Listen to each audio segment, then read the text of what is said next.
Hey, what's up, Canada and beyond? It is Friday, June 7th, or pardon me, June 14th. It's 7 o'clock Eastern Time, 6 p.m. Central.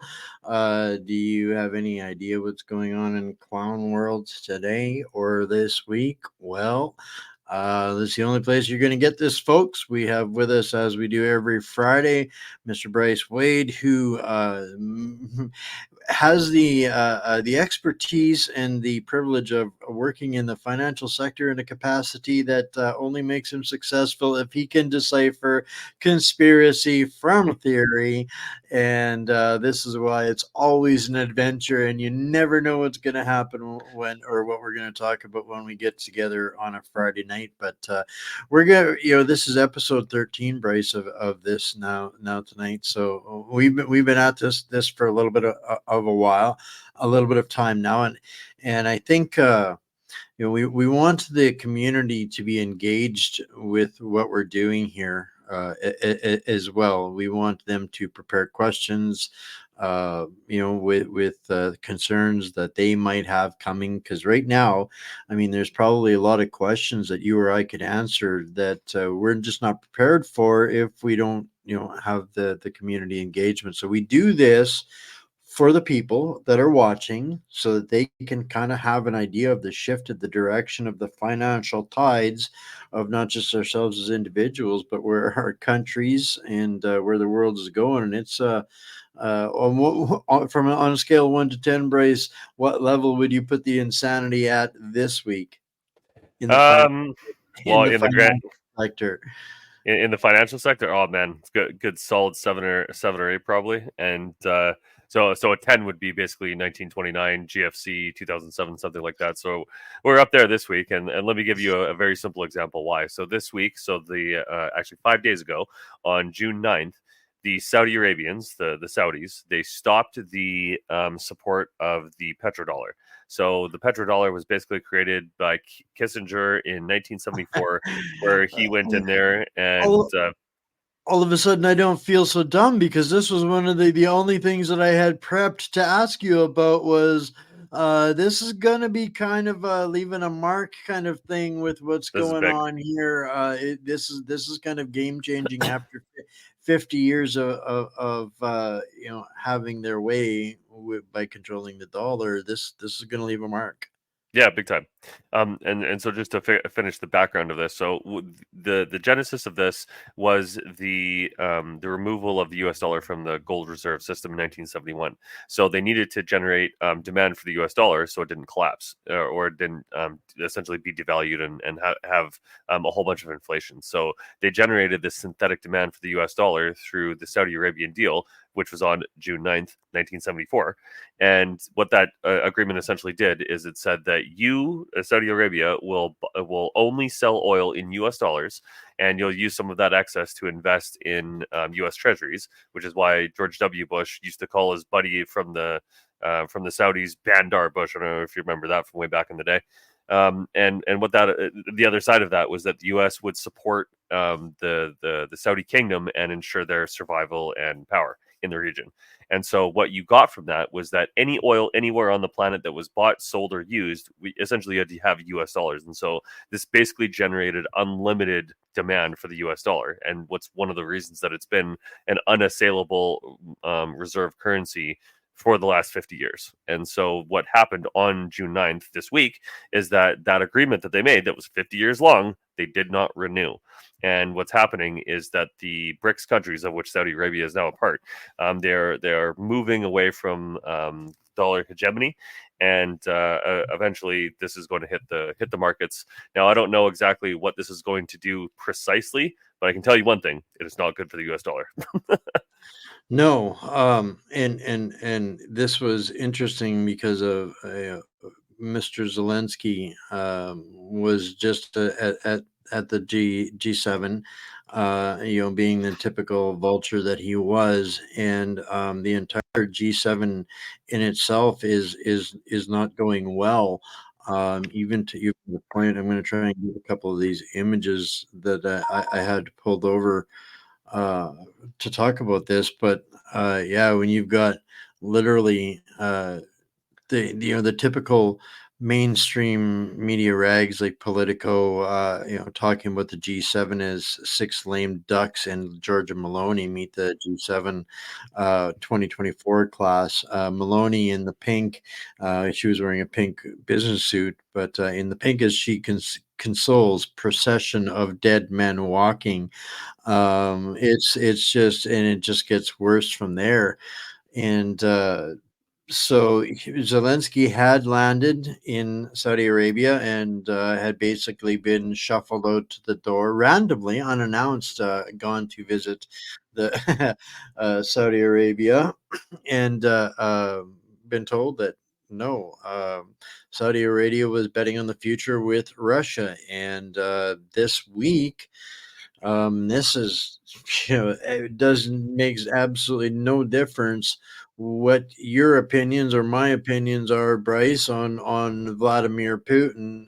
He's made some bold statements this week, and if we ignore him, that's to our own detriment and folly at this point. But this is where I was listening to some guys, and this ties right in. This has to have an impact on the financial sector, what everybody is going through and what's coming next. Where Putin in St.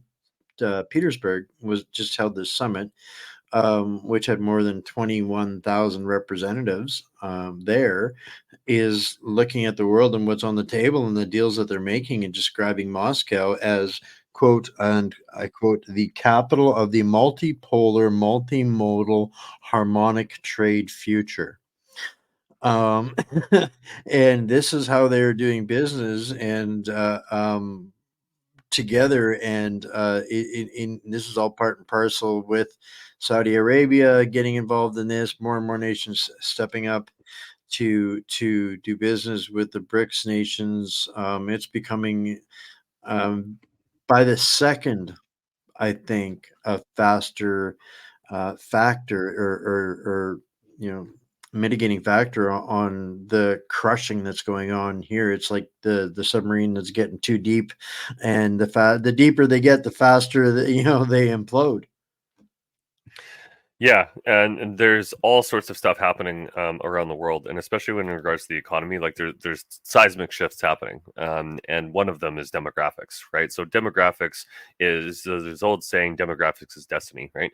And the vast majority of the world is now birth rate negative, right? So not below replacement levels, right? So they're declining. China being chief among them, South Korea basically right up there as well, Japan, a lot of the Western world as well. And so, but the only place that is stable to some degree is Mexico.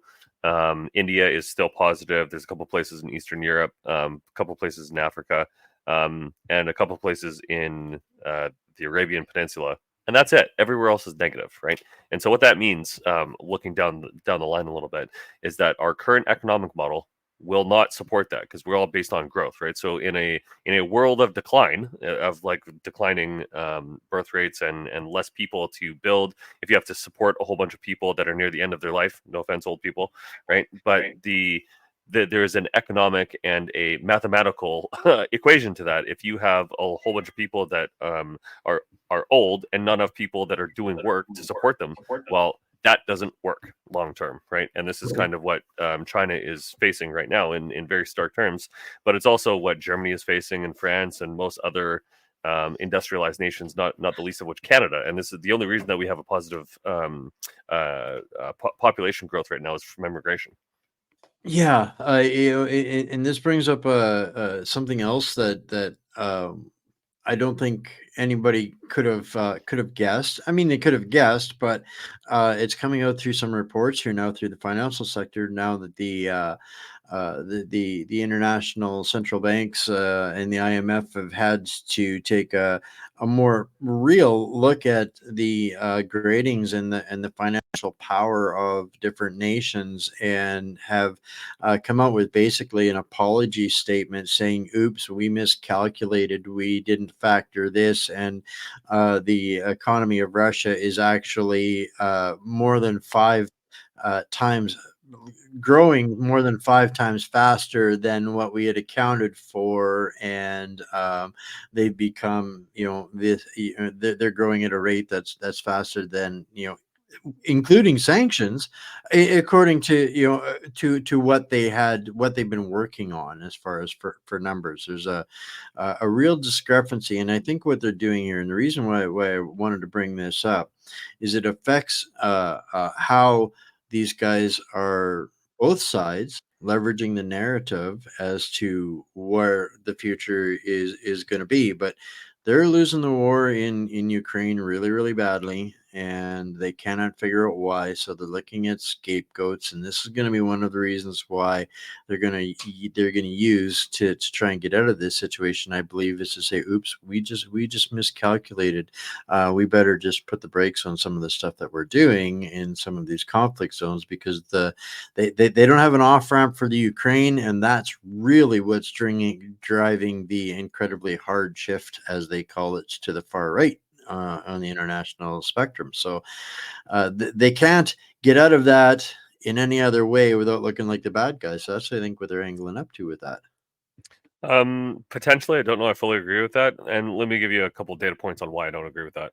You mentioned the economy of Russia. So Russia is now on full war footing, fully, basically one step down from full mobilization of all war economy. Has So the been since July of 2022. Yeah, exactly. Not quite. They went full mobilize. They went full war economy last year, and so they started to mobilize and start ramping up in 2022 because that's when they invaded, and so they hit full war footing last year, because I remember reading about this. And so what that means basically is that typically in peacetime you have a very small amount of your GDP put towards military, right? Because you're essentially just maintaining, right? Full war is, this is survival. Now this is, let's go, everybody. And so that Mhm. means that you massively increase the amount of money that you're spending on the military. And that is not that's a fake GDP, right? Because you're essentially spending resources that are going to get blown up, right? So it's a waste of resources and energy and time and manpower and life and all the other good stuff that we like in peacetime. And so there's a false positive, if you want to call it that, or if that makes sense, that the Russian economy is doing really well in some instances. Yes, they're producing stuff, but they're losing a lot of very important things, not the least of which their oil production. And even though they have the ability to sell it kind of outside of US sanctions, their economy is not set up in a way that it can handle not being connected to the globe, right? And there's a lot of technology that was being used in Russia that was from the West that's now not there. And so some of their industries are suffering from that. But the more important piece of that is that when you dedicate your economy to war, you lose some of it. There's a lot of stuff that doesn't happen that has to get put to the side because you're trying to fight a war. And so I don't think they're really doing that well. They're surviving and they're fighting a war. You've got to credit where credit's due, but it's not sustainable long term. Like, you can't go full war economy forever. It just doesn't work. And we're only at the beginning of this war. So, I don't know how much we can survive, because we haven't even gone anywhere near full war economy. Some people believe we're not even at war yet. So I mean, what do you even say to that? But the ultimate point I'm making is that the economic indicators that are important to a society, education, growth, healthcare, population growth, and energy production, all this sort of good stuff, food production, not very, very important in that calculation. All that stuff is going down, right? Because you're fighting a war. And the same thing is going to happen to us. And we're not even in a war yet, really. Like Canada hasn't felt this, the US hasn't felt this yet. But we're at war, even though we're not acting like we're at war. And so that is very problematic for our side too. Well, that denial of reality, I think, is our biggest problem. Big time. We Our society still thinks of war as John Wayne and the Green Berets movie, or those kinds of things, and the socio-economic biowarfare. All of these things combined make up the sixth, the unrestricted warfare that's actually waging, and it's been escalating. The boundaries that have been crossed even here recently make the Cuban Missile Crisis the first time look like nervous children. So this is the reality of it. They don't want to admit, or the reality of, or perhaps even the fact that it's been said that Putin is legitimately declared many of our Western nations as legitimate targets of war if we go by this standard, rules of war. And it's we don't want to realize that it's by somebody, at least one adult in the room, having the patience to realize maybe not all of the people over here are batshit cray cray, for lack of a better term, and we don't really want this for just a bunch of witting, useful idiots and accomplices in the regions of power. So this he's that is I don't think he really wants this conflict to get any worse than what it is, and he's kind of really should have shown us over the last couple of weeks with what's going on in Cuba, and our measly little navigation vessel and a submarine showing up after they've left. None of this speaks to power and deterrence and even being taken legitimately when we could literally be taken out if they so wanted to. And I think that it comes down to one of the most significant interferences in American freedom. It's not really going to make the news a lot, is what they did to Scott Ritter, because of the message that he was going to St. Petersburg, said conference, to deliver, that the American people are not at war with Russia, and they're starting to wake up and realize that this needs to stop, this needs to end. And Putin's come out with a 9-point structure for an official an end to the conflict, shall we say. But I read that. Yeah, I read that today. It's yeah, not completely unreasonable like some fools are saying. right, exactly. And I'm going to do some Eh, some deep reporting on that here next week, Monday or Tuesday. I'm going to pick it apart and look into more specifically some of the statements and the words that he used that are incredibly significant to the situation that we're in. And it's really up to us in how we respond to this and prepare ourselves accordingly. Yeah, and End of the if day. I may, there's a couple things that I think that are significant about that. Not the least of which that Putin is again giving the West a very stark warning, like straighten up and fly right, or we're going to get a serious war. But one of the things that everybody has to kind of realize is that we are a hair's breadth away from an actual nuclear strike of some sort. Now we've talked kind of individually about the escalate to de-escalate sort of situation where they drop a nuke somewhere to be like, yo, we can do this. Just try to remind you that we have nukes and a whole bunch that we can fire at your ass, right? But I don't think that's the important part. One of the important things that's happening right now is the F-16s that are in Europe right now, which are and the F-35s. They have lots of air power deployed in Europe right now, and all of those fighters are nuclear capable deployment platforms. And so Russia's already said that if I see an F-16 in Ukraine or anywhere for that matter that's coming at me, I'm gonna blow it out of the sky because it could have a Right, nuke on it, right? And right, the most let me finish this point. I'm going to give it yeah, back to you. And so the important point of this is that each one of these F-16s are not coming from Ukraine because they bombed all the runways that these things would fly out of. So what that means is that the F-16s that supposedly have Ukrainian fighter pilots, which obviously don't, because there's a whole bunch of F-16 fighter pilots have been flying this thing for 20 years. Why would you use them? They're NATO pilots and NATO planes with potentially NATO nukes coming at Russia and fighting in Ukraine, right? So the Russians look at that as like, yo, this is a nuclear threat. We're gonna view it as that, and so we're gonna blow them out of the sky. And this is, for lack of a better term, a kinetic start to World War III whenever that starts. And my real concern, and I'll just end with this, is that my real concern to bring this back to Canada is that when this kinetic war actually starts in earnest with Russia directly, and so Article 5 gets triggered or whatever, Trudeau is gonna, in his infinite authoritarianism, like throw down the EMA, roll out martial law, and seize power and never let it go. Because I don't believe for a second that idiot can get us through World War III. He can't even. I wouldn't trust him to manage a popsicle stand. He couldn't organize a fart competition at a bean festival. Um, he legitimately could not. I had a clip. I forgot to pull it up on how Jordan Peterson had recently addressed the level of his lack of intelligence. And It's pretty funny. Jordan Peterson fan or not aside, it's pretty accurate as to the lack of intellect that this meat Muppet. That's the most kind thing I can say about him is he's a meat Muppet. Anyways. No, I almost lost my train of thought. Now, kind of the reason why I kind of wanted to circle around all of this is the rest of the world is getting more organized into uh, you know a working uh, degree of modicum around a multipolar world.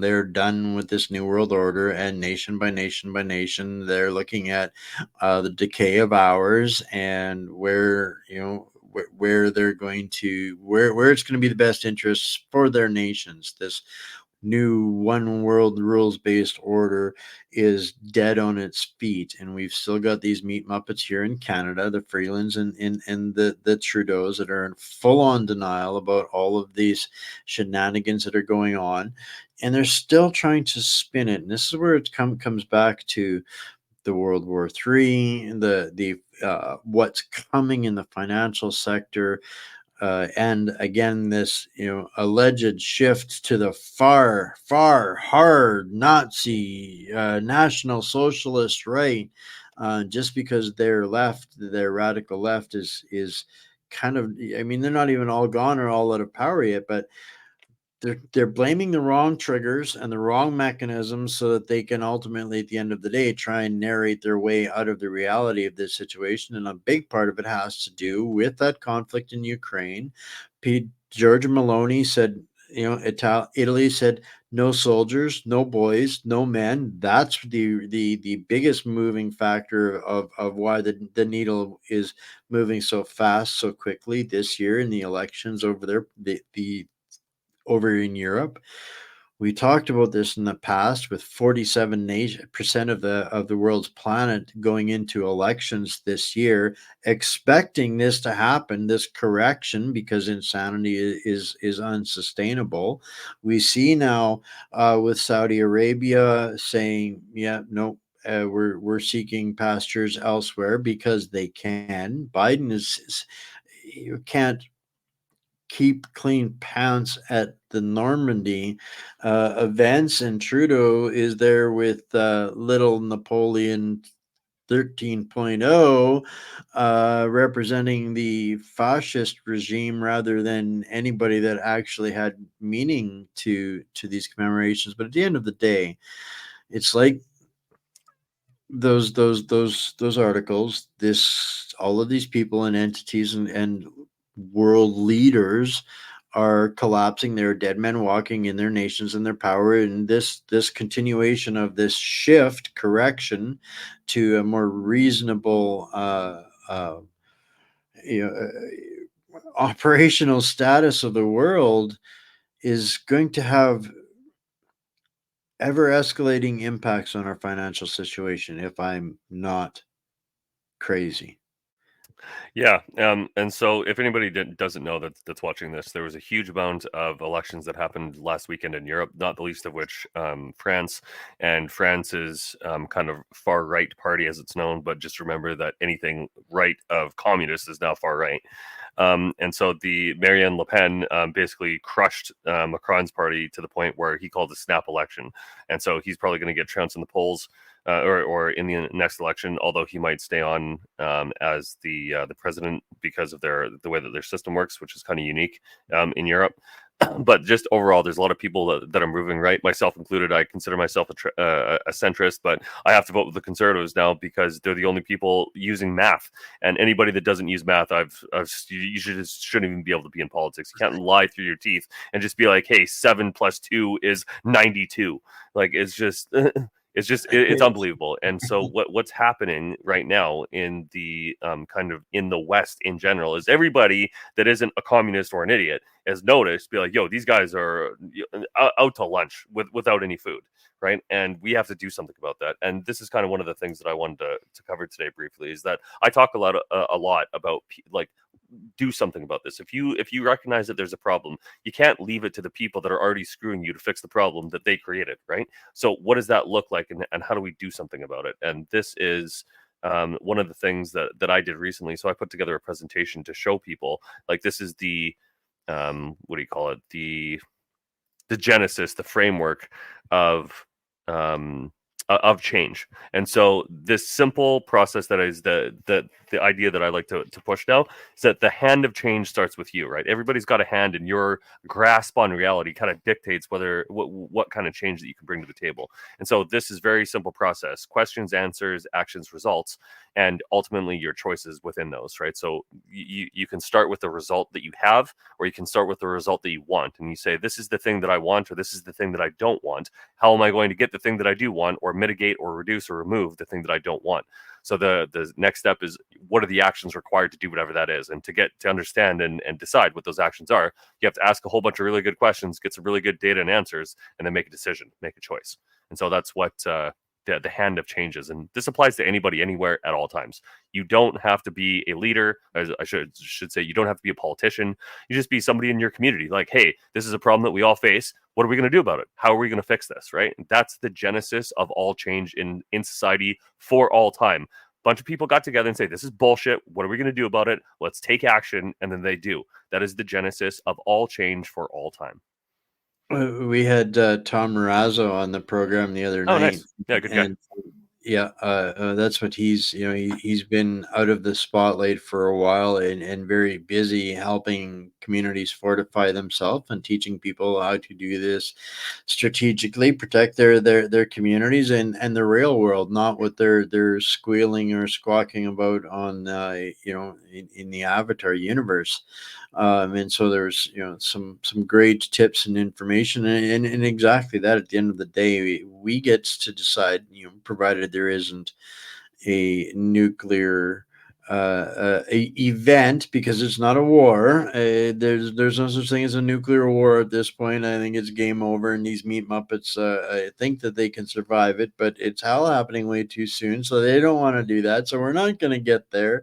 But that's the charade of the politics and the insanity that we're so far still participating in, because we haven't fully restructured ourselves to not give two shits what's going on in other parts of the world, because it doesn't apply or matter to us. We need to get back to that. So all of this aside, when you see Freeland out here, bragging up Canada has a triple A credit score, and they're talking about interest rates dropping.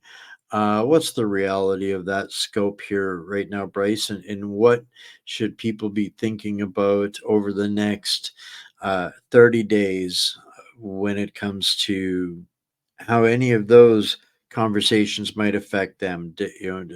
What does a AAA rating and interest rates discussions? What impact that does that have on the general people of Canada, and what do they have to see as the lie in this? Because if the Liberals' lips or Freeland's mouth is moving, there's a lie in that, and they're looking to extract something out of us somewhere else somehow. So does that question make sense? Yeah. So it's kind of a wide question. So let me give you a couple things that are relevant to that. So first and foremost is what the hell is a AAA credit rating, right? And so first of all, it's basically a rating for how good, for how well you can repay debt, more or less. So if you remember back to The Big Short, right? The Big Short kind of talked about CDOs, which are credit default, credit default, something, whatever they are. Basically, they were insurance on mortgages. They were mortgage-backed securities, is what those were, right? And so they packaged them all into different levels. So you had the high risk ones that were like CBs and double Bs and all this sort of garbage, right? And then you had AAA credit rating, which is like, low loan to value ratio. Had lots of money in the bank, like somebody that paid on time every time for 10 years going way back. So you have these different levels of types of debt, essentially. And so what that allows you to do is you get better rates, right? So if somebody comes to you and say, hey, what's your credit rating? Just like we have a personal credit rating. If you have a bad number, well, you don't get as good rates and you're high risk and you can't get what you want sometimes, or they might not even accept you, right? And so if you remember also back into the Big Short, that was manipulated. So it took like almost 6 months or 8 months or 9 months, I can't remember how many months, into the financial crisis before they started changing the credit ratings of some of this absolute dog shit. So I don't believe to a certain degree that we're actually sitting at a AAA credit rating after we've doubled our I debt. don't either. And it's literally what it speaks to me, just like the decline of the interest rate by 0.25%, even though inflation isn't anywhere near under control, is that somebody talked to them and said, hey, we got to like lower this, we need a win, lower it so that we can have a win and everything doesn't collapse. So like, yeah, we get a little bit of a reprieve, but the underlying problems that they caused in the first place have not been fixed by this, right? And they're just looking for something they can point to. And if you look at all of the things that you can analyze or measure in our economy, how many people are going to the food bank, how much money everybody has, how many people want to live here, how many people can afford to live here, the affordability of food, the affordability of rental, the affordability of mortgages and money and cars and blah, blah, blah. Like literally nobody in this country except utter idiots and Chrystia Freeland thinks that Canada's economy is doing well. We have the lowest growth in the G7 now, and so this is the type of stuff that matters to us, the people, because like at this very high level, oh, we have a great credit rating. Who cares? What does that have to do with anybody in the economy other than the super high level financial people, right? Yes, it's good for our economy because we can get borrowing for the country, but Chrystia Freeland wants to increase our debt limit to $2.1 trillion, even though we're only sitting at 1.3, 1.2, somewhere in there right now. She wants to print another $800 billion. Do you think our credit rating is going to be super good then? And the thing that grinds my gears most about this is these idiots don't even know how to utilize that credit rating, because what they did is like normally when you're gonna take out like ungodly amounts of money at a loan, you get the lowest credit rate or lowest interest rate that you possibly can. And instead of getting a super long duration, like 10, 20, 30 year term for the loans, they pulled, I think they got like a 1 or 2 or 3 year loan before, when the interest rate was super low at like historic lows. They could have gotten and locked in that rate, but now we have to refinance a lot of that debt, which means our debt payments are going to go up. How could you be that incompetent as the deputy minister of Canada and as specifically the financial minister? So like, even though she's saying, look, oh, we're doing so good, we got a AAA credit rating, you didn't even take advantage of it, which is the most ridiculous thing ever, because you obviously know what it means. You know what it gives Canada, which is better rates, but you didn't even take advantage of them. So like, what are we even talking about? It's so stupid, bro. And all it takes is for anybody to verify this is go look at the data. Like these people have printed double our national debt in 4 years. And you didn't even get the amazing rates that we had that caused us to have the ability to do that in the first place. Like, these people are so unbelievably incompetent, man. It's intentional. To me, it's intentional. It cannot be anything other than intentional to be this incompetent. Well, yeah. I don't generally have these conversations, or I never did for the bulk of my life, because I was interested in this stuff, or I knew anything about it.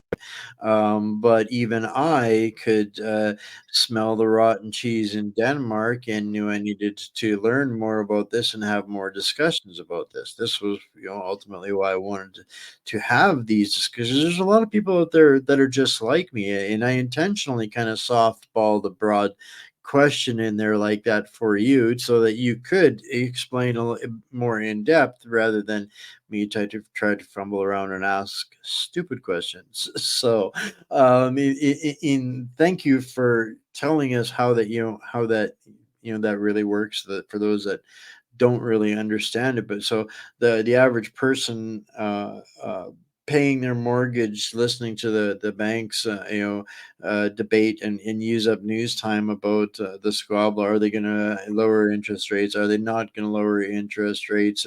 And Christopher Freeland is saying sunshine and the lollipops, AAA. What does that make?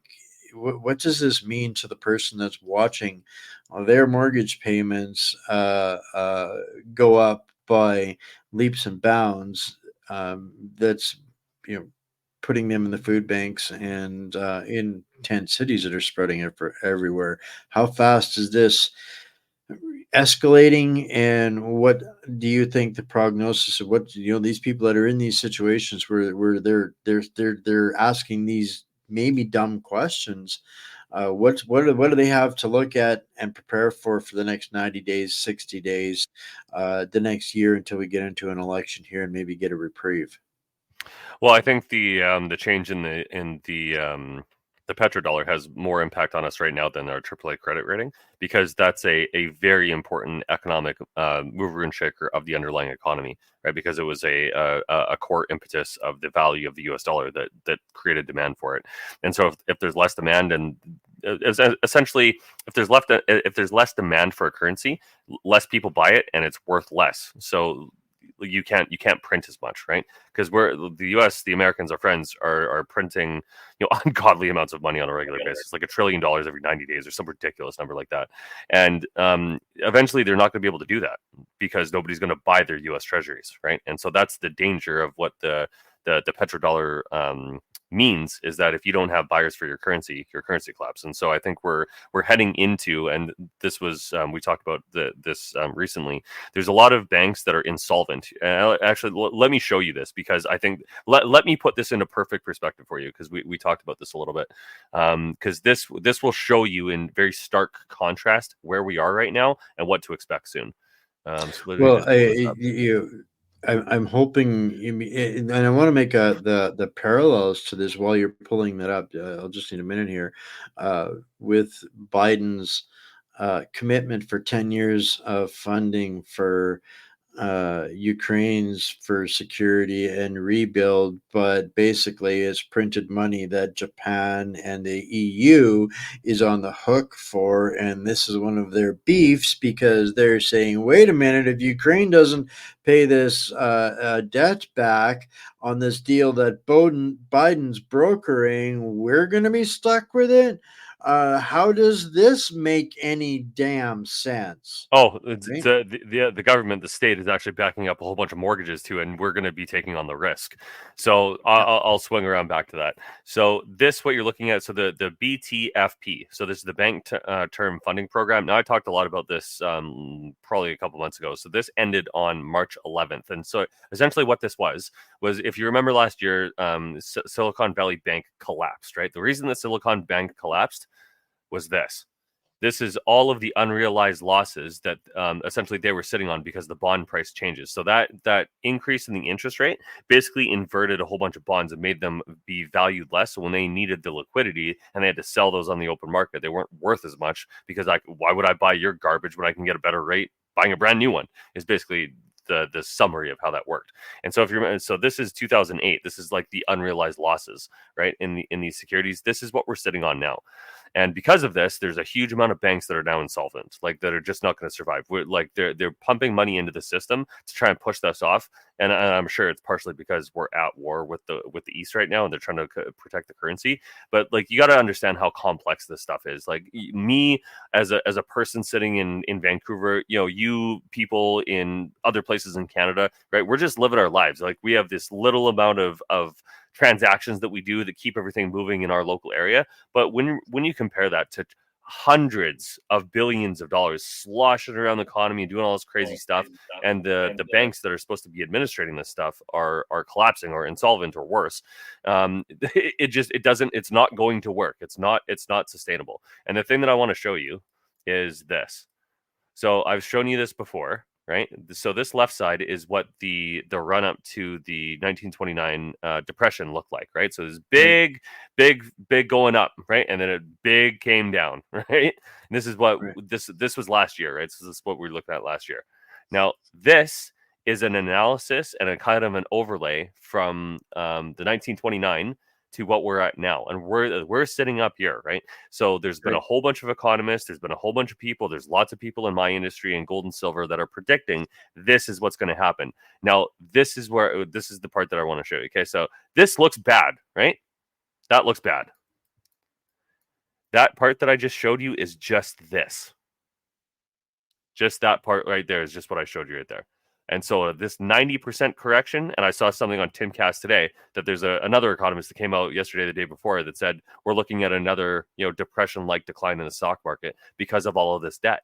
Like, we've printed so much money that it's gone into somebody's pocket. Where's all this money gone, right? Well, BlackRock, State Street, and Vanguard have $25 trillion. Where all this money go? Oh, I just don't know. It's ridiculous, right? And so what this means, and what this ultimately means to everybody watching this, is at some point things are going to break, because this system is just not sustainable, right? If you continue to print money and print money and print money and print money at interest that you owe interest to, there's not enough money in the economy to pay for the debt, right? To pay for the interest, right? And so sooner or later something breaks and it falls over. And this has happened thousands of times throughout history, and it's going to happen again. And this is why I keep saying this, is that the ultimate goal here is not for World War III or whatever. It's a means to an end. The ultimate goal is to have everybody on a central bank digital currency with a digital ID so they can be absolutely controlled. And this is, I think, one of their answers to the BRICS nation, is if we can control all transactions and make sure that money goes somewhere to pay for things that we need, we can literally directly control the economy. Okay. And to accomplish that goal, to roll out central bank digital currencies globally, you have to destroy the US dollar because it's in the way. So how are they going to do that? Probably like this. So the I'm sorry, report I that I didn't mean. saw. And sorry, I missed the comment that you pulled up. Oh, basically that's the process to where we're going. Bankrupt us all, seize our property, give it to asylum seekers, and then see us watch the melee in the streets. Yeah. So you thank you for that. I think people, first of all, need to like, subscribe, and share this. But this is important is to understand. I'll bring this up for next week, but I saw a report a couple of days ago, and I was like, "This is scary, beyond comprehension." I wanted to ask you about this, but I got a report of at least 63 more banks expected to collapse in the next week or two. Is that out of line of expectation? And No, I'm if it surprised they haven't isn't, already. okay, and so then is this Saudi situation just another straw on the camel's back of these Yeah. banks? And again, over what's potentially possible over the next 2 to 3 weeks, whatever that might be, even if it's 4 weeks, 63 banks collapsing. Does that basically leave us all like this, meleeing in the streets? What does that look like in the real world, or world that that John Q. Public lives in here right now in Canada, Bryce? Yeah, great question. This is kind of why I always try to contextualize everything that I say in relation to you personally, you, the person watching this, right? You are a physical person in a physical place with physical requirements. That's food, water, energy, heat, communication, a loving touch of somebody you care about, whatever those things are. And I have another slide that I'll bring it up a second. But you have these core requirements in civilization, right? That basically allow us to live a modern life, right? And a lot of that is predicated on cheap energy. Well, we're losing cheap energy, right? Yes. Canada Energy is has freedom. That's it, prosperity in the it modern is. age and in any nation.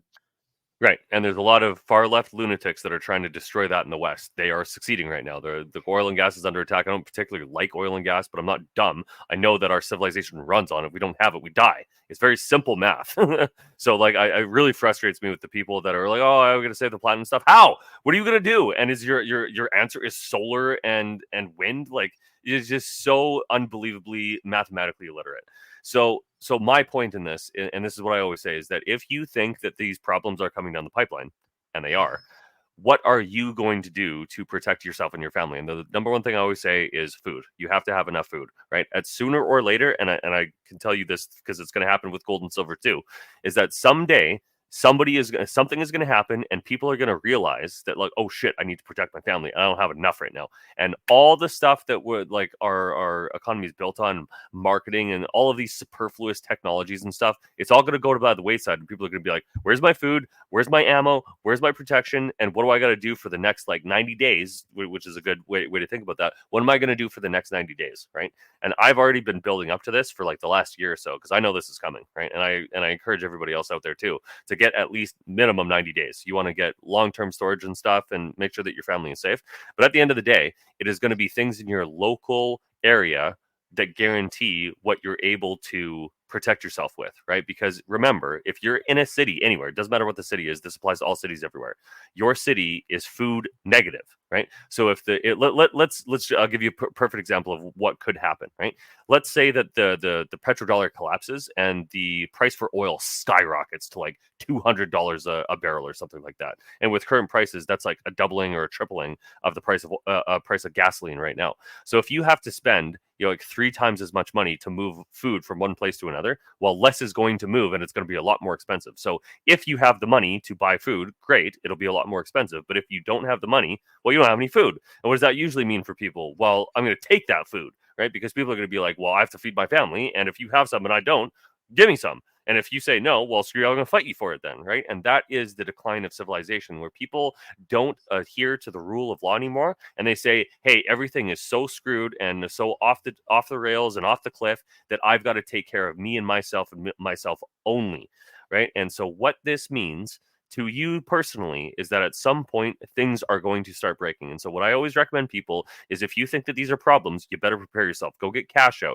go get gold and silver, go get food, go get protection, go get out of the city. Make sure your job is something that's going to be valuable. Make sure that you've got skills that are going to be valuable. Make sure you have assets that are going to be valuable. Make sure you have resources that are going to be valuable, right? You have to plan for this as if the example that I give is, that old saying, keeping it on the rails, right? So on one hand, on the one rail, right, you have the rail of normal society. I'm going and investing in my 401k, or I'm planning for the future and I'm going to retire soon, or whatever. I'm going to get my career and I'm going to go back to school or whatever. That's living in society, that's on the straight and narrow, trying to be a good citizen, right?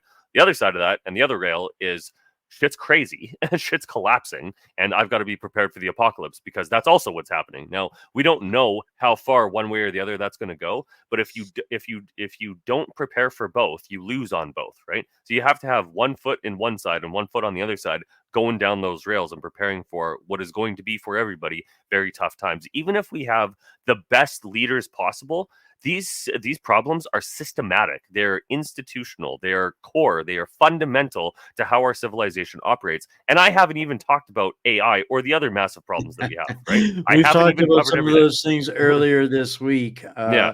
There, guys. If you're have missed what's been going on What's Up Canada this week, we're up back to a consistent Monday to Friday, 6 o'clock Central.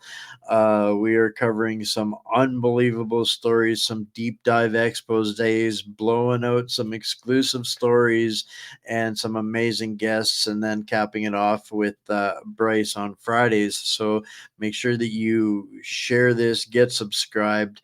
And after the shows, I publish everything on Substack, the receipts for everything that we talk about typically on the shows.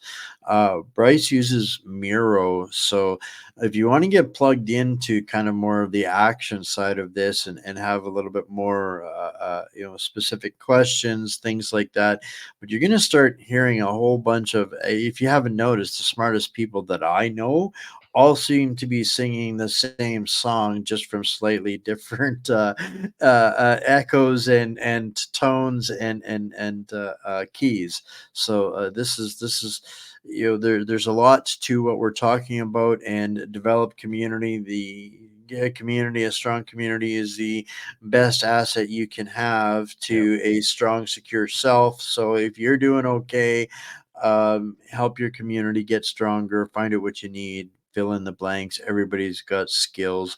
Do this while you can, so you're not stuck in a crisis that they will absolutely leverage into something permanent, like water issues in Calgary, which are now justification for permanent water restrictions on every citizen in Calgary. Like, Do you mean what? What? This is kind of what they do. They manufacture crisis in everyday lives and innocuously come up with a solution to fix it permanently. Uh-huh. That's kind of how it goes. So, a lot going on. You got another slide to pull up here. There we go. Perfect. yes? Four so pillars so of enslavement. Yeah, so this is kind of the one thing that I like to make sure that everybody really understands. The ultimate goal is these four pillars of enslavement. There's a couple other things beyond this, but this is the core, right? These four things are what we have to fight against, right? And anybody that supports any of them, anybody that supports or advocates for the decline of farming or takes any action against farmers, the people that are growing our food, are enemies of humanity. They're either too dumb to be in their position, or they're maliciously trying to destroy the people that they're supposed to be representing. One of the two. And so the reason I brought this up is that I talked to one of my one of the, because I live in Vancouver, so I talked to one of the MPs that's running for the Conservative Party, and so I know that a lot of people are very disenfranchised with the political system, and I totally get that. But at the end of the day, this is a war, okay? And I'll leave off with this, and then you can take it over. But like, this is a war for survival. This is a war for you and your family to be protected or to be destroyed. And if you're not fighting that on every front possible, you're losing on that front. If you are aware of these problems and you think like, hey, this is a problem, this guy's a problem, well, you have to do something about it, right? You have to add your voice to the chorus of people like me and Wayne here. There's like, these people are idiots. They got to go. They're destroying our civilization, and could give lots of information and lots of evidence, right? Not everybody's eloquent. Not everybody's a fighter. Not everybody's a political person, but everybody can do something. Like, if you're doing nothing, you're failing yourself and your family. And so I can't stress this enough, is that we are running out of time. Because at some point, some black swan nonsense bullshit event is going to happen. Maybe it's COVID, maybe or COVID 2.0 or pandemic or like a collapse or a war, or it literally doesn't matter. The only thing that matters is that you and people in your community are taking steps to protect you and your community. Because at the end of the day, the people that are in charge of everything don't give a shit about you. And if you want to survive this, you've got to be the person that's going to safeguard yourself and your family. I couldn't agree more. At the end of the day, I've been having a lot of discussions with different group leaders, thought leaders on different things that are absolutely important matters, but they're not pillar or cornerstone issues that we have the time to engage in right here, right now. Yeah. And so um, I'm trying to help people, on a broader spectrum, gets to implementing within their own discernment.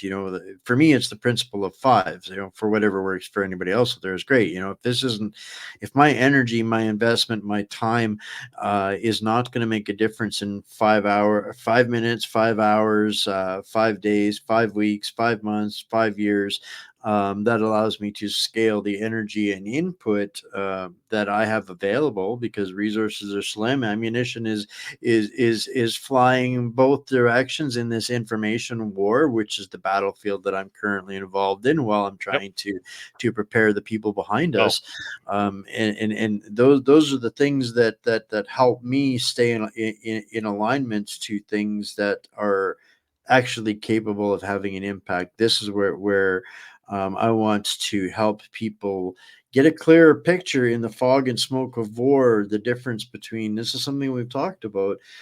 People are being inundated with so much, and that's kind of by design. Some of it's through good intent, but there's so much noise, so much news, so much education, so much fluff, so much candy, so much propaganda, disinformation, infiltration, all of these things going on, that it's critical to understand the people that are bringing the receipts for the work that they're doing, and getting plugged into those people, and still using your discernment, because there's still deception at a lot of levels and a lot to keep us confused. But ask yourself, given the rate and the speed at which you're seeing this escalate, where on the time spectrum of fives do you think the activist, the cause, the purpose, the event that's in your face trying to get your attention, um, where should that be on your priority list? So I'll bring up your treat, your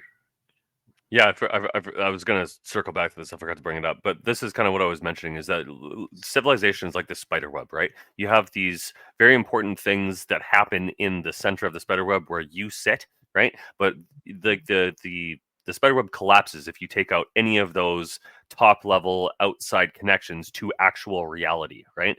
And so what this is really pointing towards is that these are the things in our society that are pillars of society. If you take any of these things out, some major things break, and there's a couple. It's these bottom three here. These are the most important ones. If you lose energy, if you lose water, or you lose food, you die. It's that simple, and especially in a cold country like us, right? In some places, energy isn't that important. At least it's sunny every day and whatever, right? But in a place like this, in Canada, you die in the winter if you don't have energy. And so what this is really pointing towards is that this is the things that you have to safeguard in society, and every single one of these things is under attack by the insane communist left.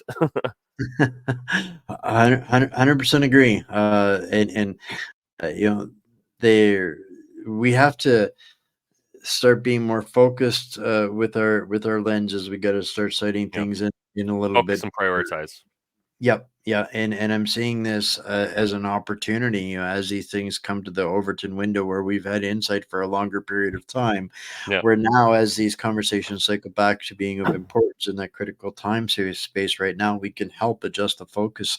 And it's times like right now where every politician in Canada that's seeking either a re-election or an election has their nose in the air watching the political winds. So this is the time for us to be concise, accurate, and noisy in the public space as to adjusting how these conversations move forward, thinking about which ones we want next and how can we rationalize and direct the discussion that's going on in the public space in the Overton window. So yeah, yeah. and my apologies for pushing this out, but I think this is really important that I forgot to mention earlier. But the Overton window. So we mentioned the Overton window. So the Trudeau Liberals and Jagmeet Singh, everybody is talking about treason and traitors now, and so those words have entered the Overton window because everybody is Yes. pissed that Trudeau is not releasing the names of the people in our parliament that are guilty of working with foreign powers, not the least of which Chrystia Freeland herself, which is on the board of trustees for the WEF. So let's put that aside for a second, but that is literally the definition of foreign influence. Okay, so putting that aside for a second, right? There is tons of people, and what I think is going to happen with this is I think they're going to frame it like Pierre Poilievre is guilty of collusion with India or some absolute nonsense like that. Oh, he's courting incels now. It's so stupid, bro. These people are so transparently dumb, and this is why I'm so frustrated. But why I also say that you have to really make your voices known. I'm gonna be going around to MPs and absolutely grilling them on this stuff because I'm sick of this shit, bro. You can't tell Nope, me in any 100%. normal civilization, in normal country, that you have people that are working with another country that don't get investigated or removed instantly after they're even accused of it. Like they did My this. They friend. literally tried to do this to Michael Chong, who's like a conservative guy, and they didn't tell him. They knew it was happening, didn't tell him, and then allowed it to get out into the public. And then it's unbelievable the amount of corruption, incompetence, and now probably treason that this government is guilty of is almost unfathomable. It's unbelievable. And what it's going to take is that the whole country needs to be like, yo, you idiots need to go, because you can't tell me that anybody in this country that has two brain cells to rub together is like, yeah, it's okay that they're working with another country for our detriment, for their benefit. Like it's insane. And there's But people still defending that. the, It's this unbelievable. is Monday's show was kind of the essence of that show was, if we're going to use these words in the public space, let's use them to accurate effect and apply them Yeah. by definition. So I gave the Yes. definitions of, political interference, meddling, treason, these things. So we've got Yeah. the textbook definitions to reference from. And now, instead of asking who the 11 are, we should be looking at who are all of the ones doing the intervening and apply that to those Yeah. lenses. But unfortunately, then we have to look at all 338, which in some capacity will fall under some of this kind of scrutiny. And this is why we have such paralysis and paranoia, and what I believe is the most effective opportunity for us right now in leveraging this Overton window into Hmm. understanding. And this is what I've been pushing hard on all week, everywhere I'm talking, speaking, and engaging, is understanding you cannot talk about these discussions only in the context of India or China Yeah. without adding Davos and Geneva and New York and Brussels to this conversation. Yeah. That is impossible. That makes us an even greater laughing stock and a greater insult to every single Canadian. This is where the foreign influence really truly is. So when we see the Liberals coming out and going, "Oh yeah, maybe we should have a public inquiry on this," it's literally so that they can control the narrative in a public inquiry, because every Yeah. single one of them is allowed to lie to you in a public inquiry, if it's a matter of national importance. This is why we need a different way of doing this. Yeah. Yes, a judicial inquiry is tougher for them to lie to, but we don't exactly get all of the results made public. So No, we it's got to have be a to demand, public investigation. No, no, we need yes. inquisition. Absolutely. So we've covered so much here, Bryce, tonight. Man, Thanks time flies. for that. And time does fly. And I think we were talking about it for everybody that's out there just a little bit before we got started here, kind of get to some measurable information for everybody moving forward, so we can kind of, the community here can gauge it in their own timeline, week by week Hmm. by week, where I brought up, 30 days, 90 days, those kinds of things. We can start to look at some of the metrics that will help you guys understand how to make better moves more effectively, more efficiently, and I think more expeditiously. So thanks for coming again tonight, Brightons, and we'll see you next week. Sounds good. All right, guys. Big, a lot of stuff to digest. There's some comments coming in here last second. Fantastic. Uh, um, Next week, there's going to be some. I People that know me are asking me about some of the shows that I've got coming up in the next couple of weeks. Going, Wayne, do you really want to do that? Bill C-63 is coming, and they've probably already got your name on a gulag. They've already silenced us on permanently for streaming on Facebook, so they're really kind of hitting us hard. But you know what, guys? As long as we're in this together and we have people that occasionally give a little bit through donate at whatsupcanada.org or through buy me a coffee, that enable me to do this and to keep this free for everybody, I think I'm going to keep doing it, because I know for a fact that we are having an effect. So it's time to hit the gas, folks, on what we're doing.